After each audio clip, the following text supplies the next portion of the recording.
In one of the hottest deserts on Earth, where heat waves shimmer across endless dunes and even the hardiest creatures retreat from the sun, something utterly impossible was happening. Lying alone on the burning sand was a tiny penguin chick, far from the ocean, far from ice, and just moments from death. He had hatched during a freak heat wave, and his colony had already made its decision. Too weak, too exposed, left behind. The chick's gray down was matted with sweat and sand. His small flippers twitched weakly, his tiny beak opening and closing as if asking the sun itself for mercy.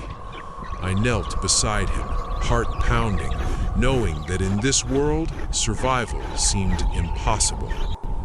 Penguins are creatures of ice and cold.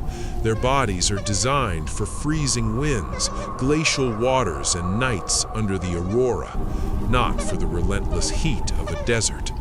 Yet here he was, trembling, gasping, utterly vulnerable. When I carefully scooped him up, the full weight of his fragility hit me. His flippers were limp, his heartbeat faint. Every instinct screamed that he might not make it.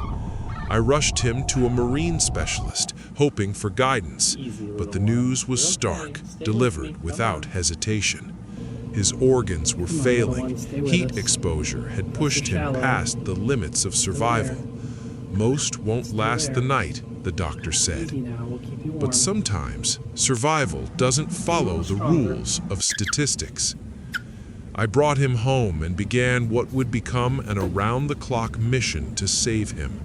Cooling wraps replaced the desert sun, soft towels replaced the sand, and fish paste replaced instinct. Every 2 hours, day and night, I attempted to feed him. For days he refused. His tiny body lay still beneath the lights, barely moving, as if he had given up entirely.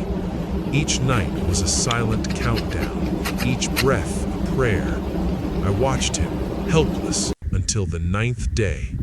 Then, almost imperceptibly, his beak opened. He swallowed.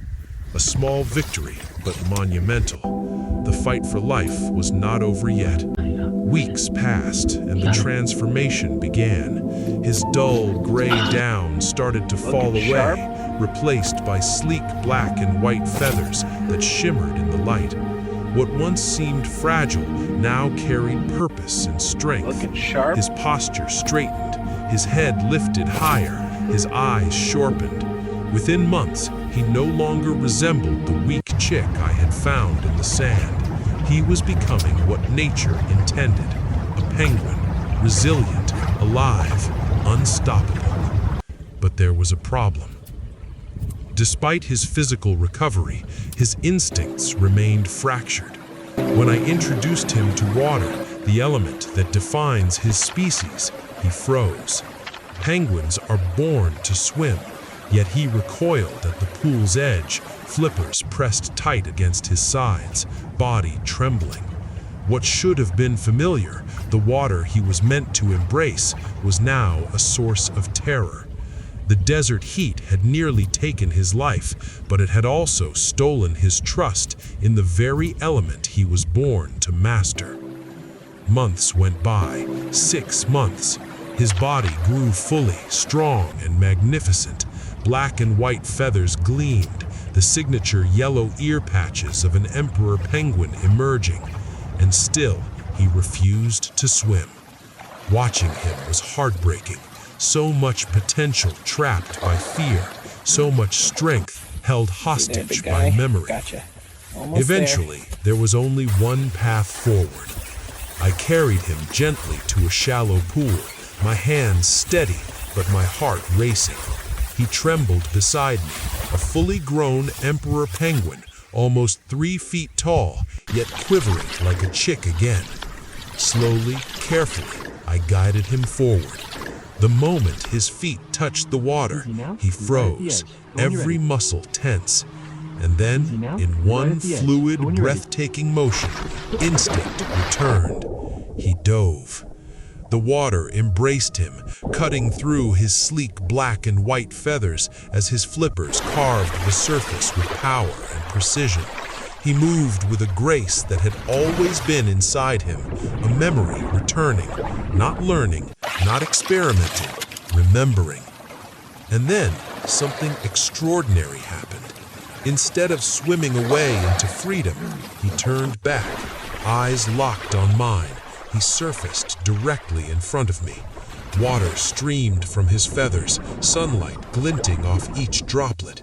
Slowly, deliberately, he climbed out of the pool, waddled forward, and pressed his beak gently against my knee, the same way he had when I first held him, frail and gasping in the desert sand.